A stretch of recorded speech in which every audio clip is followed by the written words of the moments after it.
La tienne, la tienne.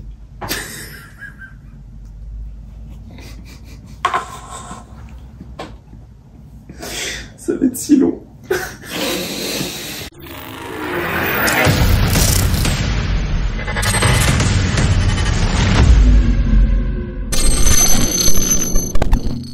Salut les gars, bon, comme vous le voyez, je suis avec Hack et c'est pas lui qui fait l'introduction, mais c'est le retour d'Hack sur sa chaîne. Et donc l'objectif aujourd'hui, ça va être de un peu le questionner sur la pause qu'il a eue pendant un an, ce qui s'est passé, les projets qui sont en cours et comprendre un peu cette pause et ce qu'il va y avoir plus tard sur la chaîne. Donc voilà, pour que vous sachiez un peu tout ce qui s'est passé, voilà, sur le perso comme sur le pro, tout ce genre de choses. Et puis voilà, c'est l'objectif. Bonjour à tous les gars. Alors Raphaël, pourquoi m'as-tu invité sur ma chaîne? Alors je pense que c'est la question que tout le monde se pose. C'est quelle a été la raison principale de ton absence sur YouTube, sachant que, comme vous avez dû le voir, on a fait Devon Larratt et Levan sont venus en France. On a fait des vidéos, mais rien n'est sorti. Les seules vidéos qui sont sorties sur ta chaîne, c'était les Vendetta en Belgique. Je les ai filmées, j'ai fait le montage très rapidement parce que les gens en avaient besoin, et ça a été publié, mais il y avait rien d'autre à côté. Donc, pourquoi t'as été tant absent sur YouTube et pourquoi tu décides de revenir? Alors, il y a eu plusieurs raisons de mon absence, Raphaël. Ça fait plaisir quand même de revenir, d'être avec toi et d'être devant la caméra. Ça m'avait manqué, je dois le dire. Alors, en réalité, pour être honnête avec vous, c'est pour ça on fait cette vidéo, parce que voilà, j'ai envie de vous expliquer, et Raphaël a eu la bonne idée de me questionner, et qu'en face à deux, c'est beaucoup plus joyeux et intéressant pour nous tous. Alors les raisons de mon retour, elles sont multiples, de mon absence pardon, elles sont multiples. La plus grande des raisons, c'est que j'ai eu beaucoup de changements et d'imprévus positifs, plutôt dans ma vie personnelle et professionnelle. Il faut savoir que j'ai intégré la Fédération Française de Force. Avant, je ne travaillais qu'à temps partiel, donc j'avais beaucoup plus de temps. Et on va dire la plus grande des raisons de mon absence pendant tout ce temps-là, ça va être ça. Le fait que j'avais plus de travail. En plus, à côté, j'ai eu pas mal de, on va dire, affaires personnelles à régler en termes familial. Et en plus, j'ai déménagé entre-temps. Quand j'ai déménagé, j'ai eu des travaux aussi. Donc tout cela a retardé, et j'avais, comme je t'ai dit, je vous ai dit, le fait que j'ai changé on va dire, vie professionnelle, j'avais beaucoup d'informations à intégrer au début. J'ai commencé petit à petit à prendre du retard, et il faut dire la vérité, quand on s'arrête un peu, on perd le rythme, et ça va très très vite. Plusieurs fois j'ai essayé de revenir, à chaque fois il y a eu des imprévus que j'ai finalement réglés. Voilà, en fait c'est les raisons principales, le changement de rythme, l'adaptation, tout ça. Et voilà, je pense que en deux mots, c'est ça les raisons. Il y a les entraînements aussi. Parce qu'il faut pas oublier oui. Tu fais quand même une grosse compétition, championnat de France, Europe, monde. Il y a la préparation, il y a tous les entraînements qu'il y a avant. Donc forcément, t'as pas forcément la tête à te monter à faire du montage et des vidéos. Alors que tu sais que t'as une échéance, une très grosse échéance, championnat d'Europe, monde ou France, dans peu de temps. Exactement, c'est une très bonne remarque, Raphaël. J'ai un peu oublié cette partie-là. Effectivement, en fait, comme Raphaël le sait très bien, moi je vise le haut niveau international dans le bras de fer sportif. J'ai vu que les entraînements que je faisais dans le passé n'étaient pas suffisants. Je m'entraîne beaucoup plus durement que je m'entraînais il y a 2 ans, 1 an par exemple. Et effectivement, oui, ça me prend plus de temps, plus d'entraînement. Faut savoir qu'on fait, avec Raphaël, on fait 4-5 entraînements par semaine. Chaque entraînement dure 3 heures. Donc, je vous laisse calculer ça, plus le travail, plus les projets familiaux à côté.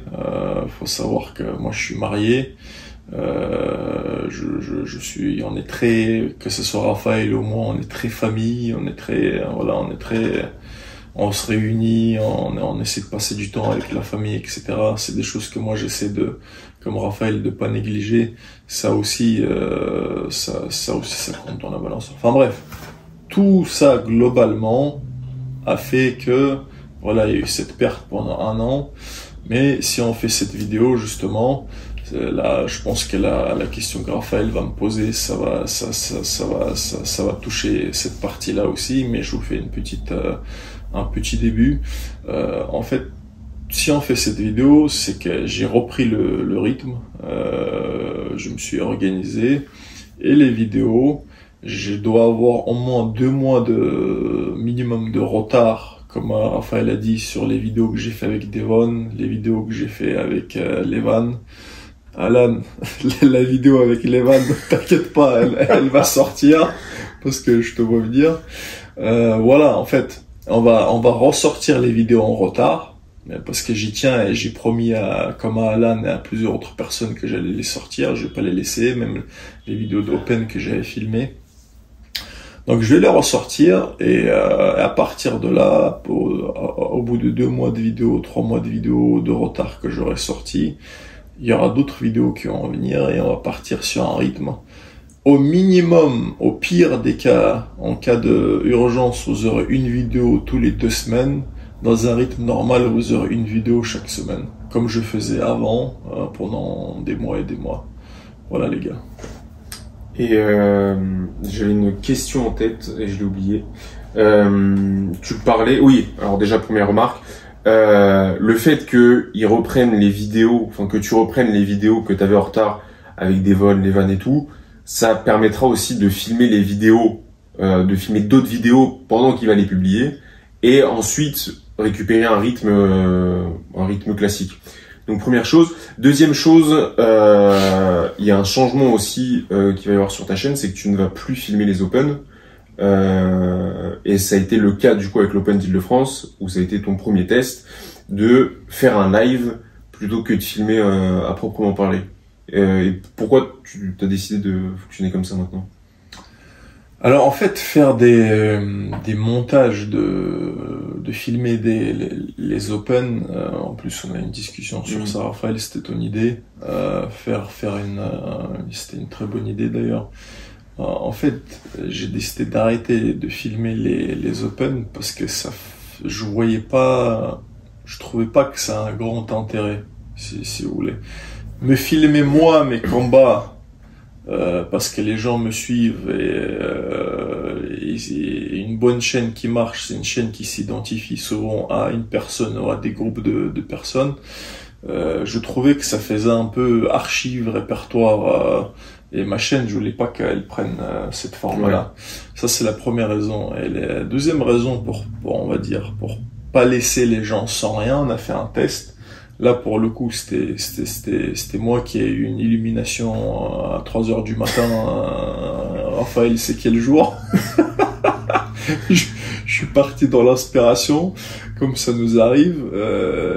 Et du coup, en fait, je me suis dit, moi, j'aime bien les lives, en fait. Sur YouTube, j'aime bien les lives parce que souvent, il y a assez d'interaction quand on a un minimum d'abonnés. C'est assez vivant. On peut programmer, faire une belle miniature et programmer un live, dire voilà, dans une semaine, il y aura ce live-là, à cette heure-là, on va filmer l'Open d'Île-de-France de bras de fer sportif 2023. J'ai fait ça, ça a bien marché, il y a une grosse interaction des personnes.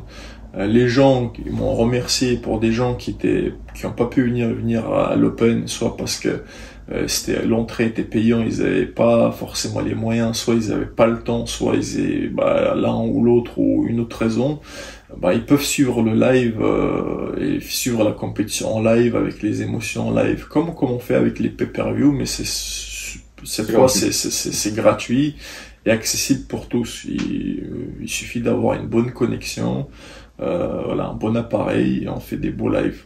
Donc moi j'ai trouvé ça plutôt sympa, j'ai fait le test au dernier Open et je pense que là où je serai présent et si je vais filmer, bah s'il y a une connexion et que je vois qu'il y a un intérêt, bah les Open où je serai présent, je les filmerai en live. Mais je vous préviendrai normalement à l'avance. C'est des choses ça quand on s'arrange avec l'organisateur, on vient pas filmer comme ça. La personne qui nous accueille, on lui demande l'autorisation. En général, il le fait avec plaisir. En bref, voilà Raphaël. Voilà. Ouais, non seulement ça te fait gagner du temps parce que t'as pas le montage à couper chaque combat en plus, mais vous aussi vous pouvez revoir la rediffusion parce que le live de toute manière tu le republies à chaque fois automatiquement sur ta chaîne. Exactement. Donc c'est les gens qui veulent voir rapidement tout de suite, c'est l'avantage, c'est que c'est déjà publié une fois que le live est terminé. Les gens viennent, ils regardent à peu près à quelle partie de la vidéo leur combat avait lieu, ils regardent leur combat, ils peuvent réétudier leur technique. Et voilà, ça a les avantages des cadrages que je faisais avant en faisant des montages, mais ça me fait gagner du temps. Et moi, personnellement, j'accroche beaucoup au live, j'aime bien, mais même là, vous voyez l'interview, en réalité, on va faire un petit montage, mais cette interview, faut savoir qu'avec Raphaël, on s'est posé, on a allumé ma caméra, et on est en total impro. Moi, j'aime beaucoup le naturel et si possible, l'impro. Vous parlez de moi à Raphaël, de vous à nous, ça c'est un format qui me touche beaucoup. D'ailleurs, je vous invite à dire dans les commentaires, est-ce que vous voulez qu'avec Raphaël on fasse des vlogs? Parce que ça aussi c'est un petit peu, on va dire, on aime bien parler au public, on aime bien le naturel, l'impro, ce genre de format. Si ça vous intéresse, par exemple, quand on se déplace dans les championnats d'Europe, championnats du monde, si vous voulez que sur bras de fer sportif, que ce soit sur YouTube ou sur des parties intéressantes que Raphaël voudra sélectionner sur TikTok, si ça vous intéresse, dites-le nous en bas dans les commentaires. Et je voulais rebondir sur la partie open où tu disais que ça t'évite de faire des montages, perdre du temps, tout ça. Mais ce qu'il faut savoir aussi, c'est qu'il faut que ce soit un plaisir pour toi de faire du montage. Et si tu prends du plaisir, ça se voit après sur la vidéo, parce qu'on sait que c'est mieux travaillé, tout genre de choses. Si tu fais ça par défaut, ça peut se ressentir. Et les résultats derrière seront pas forcément motivants, justement, à continuer derrière à faire des vidéos. Exactement. Voilà. Exactement. Écoute, c'est parfait. Et du coup, quel est l'avenir de la chaîne? Est-ce que tu as des projets en cours pour que ce soit en termes de vidéos, de contenu, je sais pas. Des projets, les gars. Vous êtes pas prêts, on en a plein. Ça va partir dans tous les sens. C'est vrai. Parce que le monsieur à côté, il a l'air sage comme ça, mais je peux vous dire que les idées à 3h du matin, justement, ça fuse. Je suis pas seul. Deux cerveaux, 2 fois plus d'idées. Non, il y a des projets en vue. Ça va. Il y a d'autres projets qui vont dépendre de comment se passe l'avenir du bras de fer sportif français, mais des projets, il y en a plein. Moi, j'aimerais bien, je ne peux pas vous dire la date exactement quand, mais j'ai le projet d'aller au Kazakhstan aussi. Les Kazakhs, je m'entends bien avec eux aussi. Je vous ai fait la Bulgarie, je vous ai fait légèrement la Roumanie, je vous ai fait surtout la Géorgie. Voilà, tous ces pays de bras de fer. J'ai envie de faire le Kazakhstan aussi. Donc ça, c'est un projet qui me tient à cœur, qui viendra, que j'ai pas de raison de pas faire. Ça, c'est un des grands projets. Mais sinon, en France, j'ai plein de projets de partenariat, de différentes vidéos. D'ailleurs, en parlant de ça, avec Raphaël, on présente aussi une émission sur YouTube qui s'appelle Les Colosses au micro. Je vous invite à y faire un tour, à vous abonner. Faut savoir que avec Raphaël, voilà, c'est une chaîne sur laquelle, avec une équipe de cadrage, de tournage, etc., avec une grosse équipe, on fait des interviews, souvent liées et principalement liées au monde du sport. Donc vous pourrez nous suivre sur cette chaîne aussi. Et voilà, et parmi certains invités que vous verrez de cette chaîne, il est sûr et certain, et inversement, qu'il y aura des vidéos qui vont venir avec de partenariat avec ce genre de personnes. Donc voilà, des projets de vidéos aussi à Paris avec Raphaël. Paris, c'est une très belle ville mondialement connue avec beaucoup de potentiel. On a plein de vidéos liées au bras de fer qu'on va faire sur la chaîne et sur le TikTok, je rappelle, de bras de fer, arbitre.bras de fer. N'oubliez pas les gars, abonnez-vous. Voilà, on a une belle équipe, on a de bonnes idées. Il n'y a pas de raison qu'on ne fasse pas de belles vidéos. Je vous demande juste en retour, ça ne vous enlève pas grand chose et nous, ça nous apporte beaucoup de force. Les gars, abonnez-vous, activez la cloche, commentez, faites marcher le référencement YouTube. YouTube, faut savoir que les conditions ont été durcies les 10 dernières années, c'est beaucoup plus dur sur YouTube. Donc voilà, faut nous soutenir, faut nous montrer de la force, ne négligez pas ça. Quand vous regardez une vidéo, soutenez, likez, et si même vous avez 2 secondes, ou même partagez la vidéo. Soutenez la chaîne, on fait du travail pour vous, pour nous et pour le bras de fer sportif. Donc voilà, c'est une belle cause que vous pouvez soutenir. Le bras de fer sportif, faut savoir qu'en 2019, il y avait 100 compétiteurs. Aujourd'hui, nous sommes 500. Demain, nous serons 1000. C'est en grande partie lié à vous aussi, à votre activisme. Et cet activisme, vous le montrez aussi à travers des chaînes comme Bras de Fer Sportif. Entièrement d'accord avec toi. De toute manière, la majorité de l'exposition qu'on peut avoir, que ce soit sur tout et n'importe quoi, en l'occurrence là, le Bras de Fer Sportif, ça passe par les réseaux sociaux, pardon. Vous, ça vous coûte rien. Nous, ça nous permet justement d'être davantage motivés à vous sortir du contenu vraiment de qualité et faire exploser la discipline, tout simplement, qui est quand même l'objectif, parce que il y a encore beaucoup de clichés aujourd'hui, et donc c'est par le biais de la chaîne DAC qu'on peut justement casser tous les clichés qui existent et faire découvrir un peu le sport aux yeux de tout le monde. Une petite parenthèse pour finir, Raphaël, je pense que les gens, ça peut les intéresser. Patreon. C'est vrai. C'est vrai que ça peut vous intéresser, tout à fait. Patreon. Ah, merci. Les gars, faut savoir qu'il y avait de manière stable 7-8 personnes, dont Raphaël, qui me soutenaient pendant une longue période, qui m'ont soutenu à travers Patreon. Faut savoir que Patreon, c'est une plateforme de financement participatif, c'est une plateforme de dons en échange de pas grand chose en réalité, pour que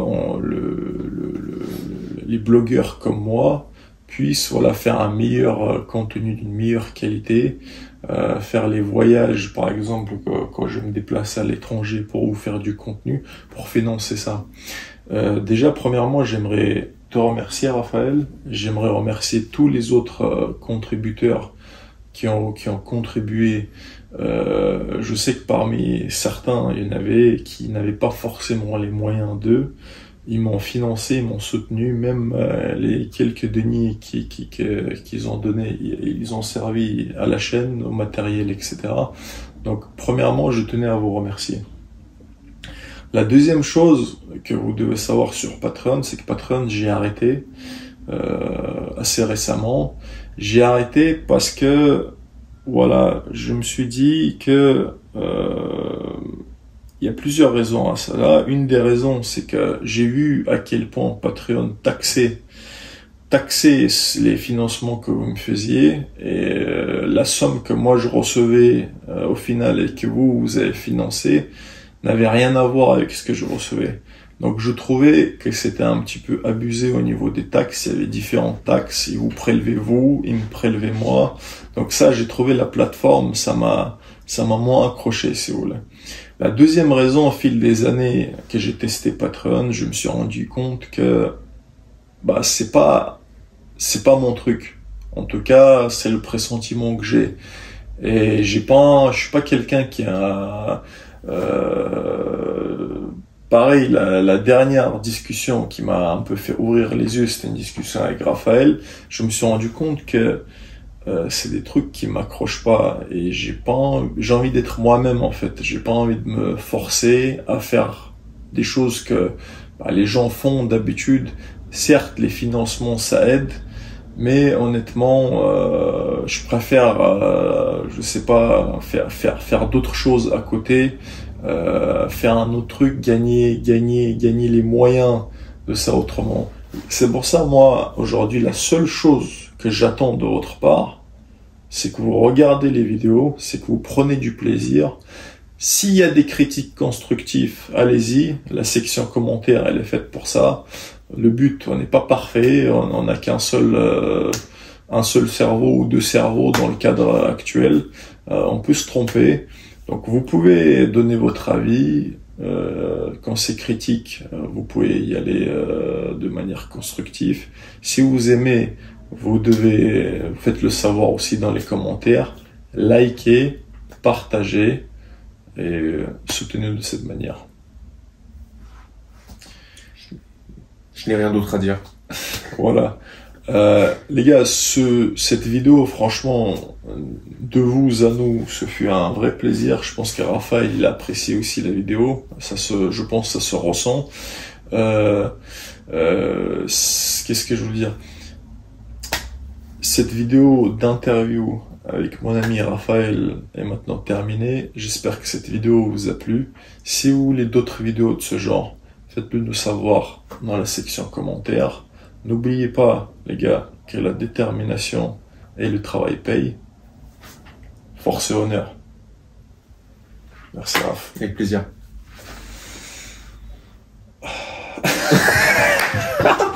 Mon ami, bienvenue sur la chaîne Bras de Fer Sportif. Es-tu abonné? N'oublie pas de liker et de commenter mes vidéos. Abonne-toi. J'hésite. Ok, ça va. Bon visionnage.